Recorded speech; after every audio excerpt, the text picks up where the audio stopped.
Granite countertops, hardwood floors, stainless steel appliances, every listing kind of feels like they have them. So how come some features actually drive offers and others just sit there in the description doing nothing? Hi guys, I'm Manny Pantiga. I am the co-founder and the CEO of locqube, an AI-powered home selling platform. And today I'll walk you through which property features genuinely move buyers in today's market. What are the upgrades that lift offers and the ones that don't return their cost, and the specific features that buyers actually search on directly? If you're deciding what to mention, what to highlight, and what to invest in, this is going to be your framework. Okay, so the three buckets. Every feature on a listing falls into one of three buckets, and they have to be treated differently.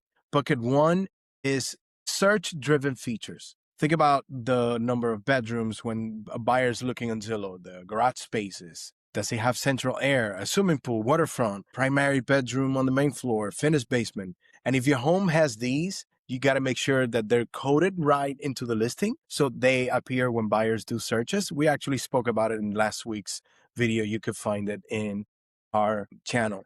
Bucket two is differentiating features. And these are the things that don't drive search filters, but they make a buyer pause scrolling.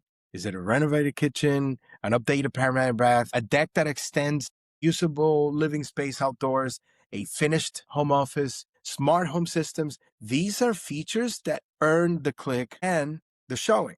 And bucket three is a systems focused features. These are things that buyers don't care about emotionally, but care a lot about when it comes to doing an inspection. So like, imagine a new roof, HVAC updated, electrical updated, plumbing updated, all of these things, they don't necessarily drive the offer or the showing, but here's the important thing about them. They remove objections and shorten the inspection negotiation. And they should be in the description in plain language and with dates. And the question is, what actually pulls an offer out of buyers? Because not all features pull offers. The ones that consistently do are kitchens or primary baths or outdoor living space, energy or system upgrades that are visible. A recently renovated kitchen, even with mid-range finishes, consistently lifts the perceived value more than any other single feature. A renovated primary bath is second. You know, we find it that also outdoor living space that has been built out, real deck, a paved patio with a permanent grill, a usable backyard, adds real value, especially after COVID when buyers reprioritized outdoor space. But what doesn't lift offers as much as sellers think? Think about high-end appliances and brands that buyers can tell apart from the mid-range version, or expensive lighting features that read more about the seller's taste rather than the real quality. Another thing that we see is custom paint colors that talk more about the personal taste of the homeowner rather than appeal to the universal buyer. And spending big on these is more about personal enjoyment than it is an investment. You're going to see it more, enjoy it more as you live in the property rather than see any real ROI. So when writing your description or building your listing, there are some things that we should mention and some things that we should skip because your listing has limited attention bandwidth. Buyers scan, they don't read closely, so use that bandwidth.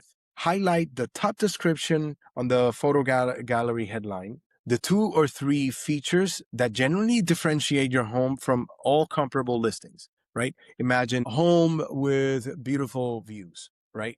If this is a big differentiator because you are in an area that maybe you're on a hill and you get, beautiful views of the city, this is something that you want to highlight on the title. And you mention in the body of the description any supporting features and system updates with dates. These reassure serious buyers who are doing comparison. Here's what to skip or not even mention at all. Generic features every comparable home has. Hardwood floors. If every house in the neighborhood has hardwood floors, remember you have limited space in those descriptions.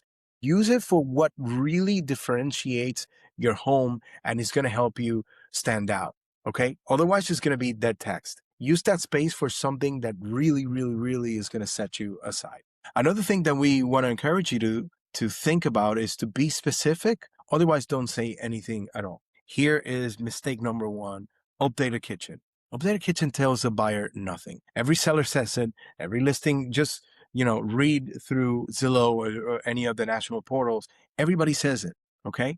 But a kitchen renovated in 2023 with granite countertops and soft close wood cabinetry and induction range. That tells you something, and it's specific. And not only that, it reads honest. Vagueness reads either as lazy or somebody really not knowing what they're doing. For some buyers, it becomes like maybe you're hiding something. And remember, buyers are suspicious. So the more that you disclose to the buyer, the more trust that you start building with your potential buyers. And if you don't have the details, then you can skip it altogether. If you are in New York or Connecticut, locqube actually structures the features section in your listing around what buyers actually filter on. We thought a lot about this with a guided field for each one. So you're not starting with a blank text box.